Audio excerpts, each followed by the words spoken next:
Today, the gospel, I have to tell you, as we grow up, as we get older, as years pass by, we have the opportunity for more and more experiences. And many of times, those experiences inform us in different kinds of ways.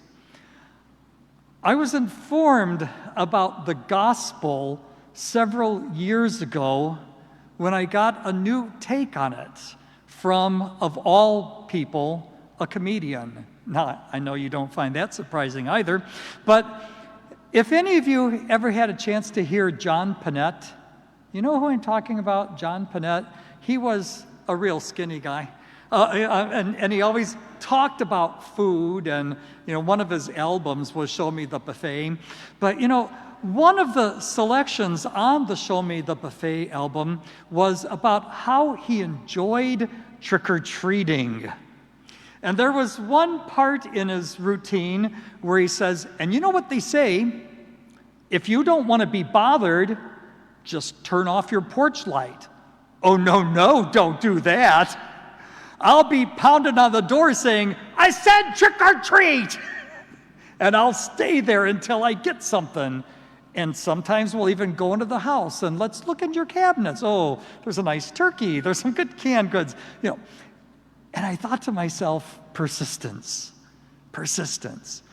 Boom, boom, boom. I said trick or treat, let me in. I'm not leaving till I get something. This man, Jesus is saying in the parable, is pounding on the door. Friend, I had a couple unexpected friends coming to visit me, and I need some things to take care of them. Remember a couple of Sundays ago we talked about the need for hospitality. It was one of their laws. You had to be hospitable to the strangers, to those who came to visit. And he said, leave me alone. The kids and I are already in bed. Boom, boom, boom. I said I have a guest. I tell you, Jesus said, even though he won't answer the door out of friendship, he will out of persistence. And Jesus is telling this parable to us to remind us of the importance to be persistent in prayer.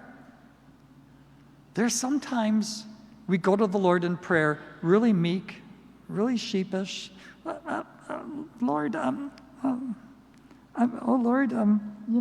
geez, Lord, could you maybe help?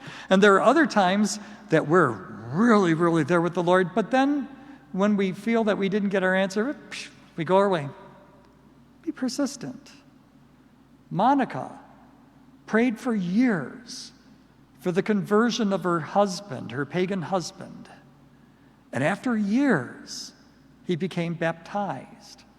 But she didn't stop there because she was also praying for the conversion of her pagan son, St. Augustine, whose great saying was more or less, Lord, give me the grace of conversion, just not today. Because he was having too much fun living in the world. And eventually, he converted because Monica was persistent. Be persistent. Be persistent. The Lord values that. Pray to the Lord always. And know that he is listening. He may not answer the way we want, but pray to the Lord. He wants to hear us. Let's profess our faith.